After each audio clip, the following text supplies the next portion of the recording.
Have you ever had that gut feeling, that little voice in the back of your head telling you something is terribly wrong? I'm Mark, and for a while, I'd been ignoring that voice. My wife, Sarah, and I had been married for 12 years. We had a beautiful house, two great kids, a life we'd built together from the ground up. Or so I thought. Looking back, the signs were all there, like little red flags I chose to see as just quirks. The late nights at the office became more frequent. Her phone, which used to be left lying around, was suddenly glued to her hand, screen down, always. When I'd ask who she was texting, she'd laugh it off. "Just work stuff, honey. You know how demanding this new project is." And I believed her. I wanted to believe her. Love makes you blind, but it also makes you a willing participant in your own deception. There were other things, too. A sudden interest in hitting the gym, new clothes she'd buy and hide in the back of the closet. When I found a new dress, she'd say, "Oh, that old thing? I've had it for ages." She started talking about a new coworker, Alex. It was always, "Alex said this," or "Alex and I had the funniest lunch meeting." It was never just a team, it was always Alex. The name started to feel like a splinter in my mind, a constant, irritating presence. I tried talking to her. One evening I sat her down and said, "Sarah, are we okay? You seem distant." She put on her best performance. Tears welled up in her eyes as she told me how stressed she was, how the pressure at work was immense, and how she was sorry if she'd been neglectful. She hugged me tight, called me her rock, and for a moment the doubt subsided. I felt guilty for even questioning her. I was the bad guy, the untrusting husband. She was a master at turning the tables. But that gut feeling? It doesn't just go away. It festers. It grows louder until you can't ignore it anymore.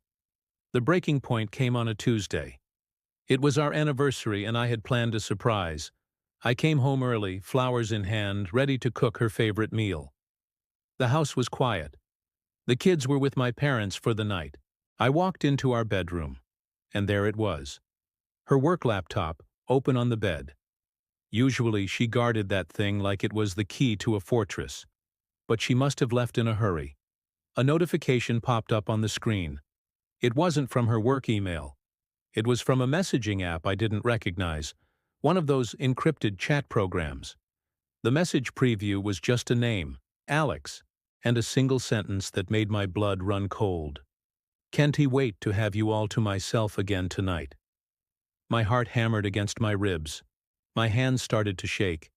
This was it. The moment of truth. Every instinct screamed at me to close the laptop and walk away, to pretend I hadn't seen it, to live in blissful ignorance for just a little longer. But I couldn't. I needed to know. I clicked on the notification, and the world as I knew it shattered. It wasn't just a chat.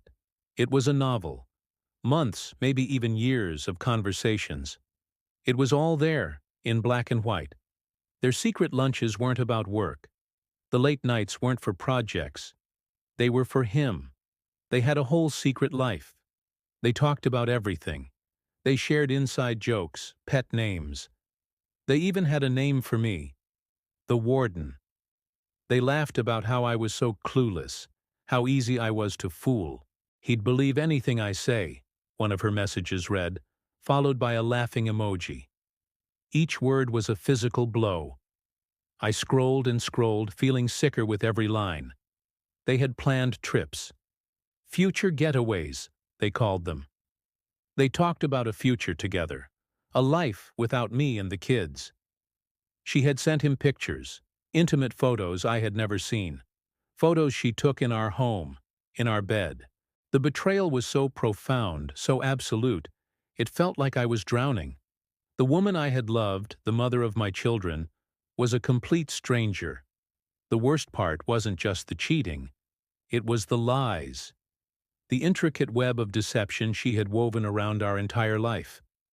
Every "I love you," every shared smile, every family vacation.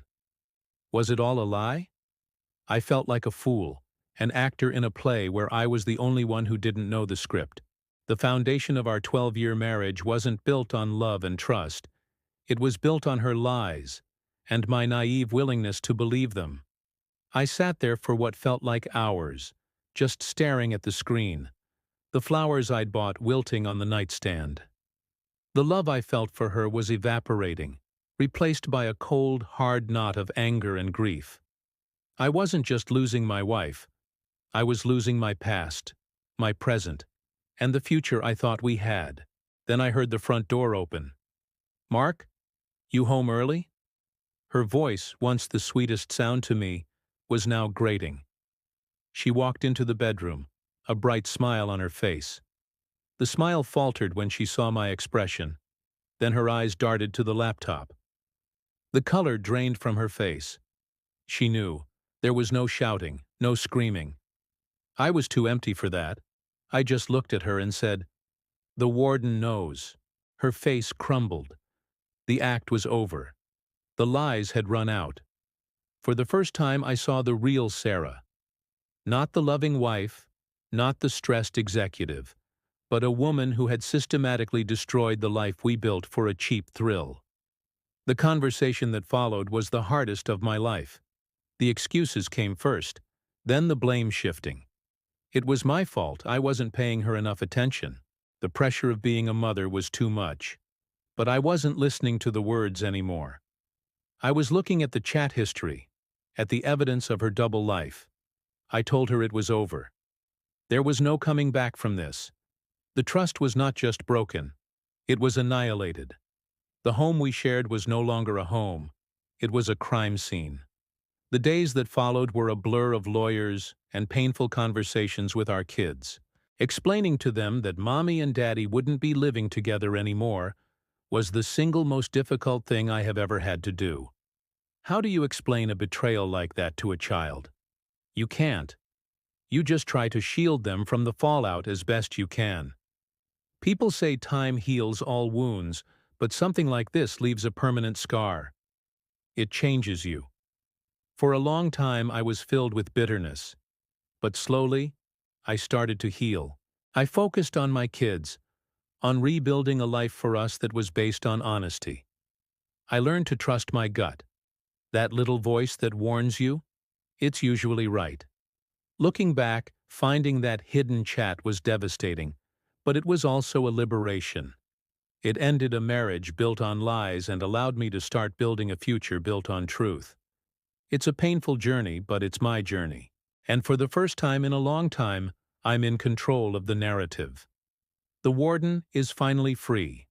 Thank you for listening to my story. If you've ever been through something similar, know that you're not alone and that there is a path forward. Please consider liking this video and subscribing for more stories about navigating life's toughest challenges. Your support means the world.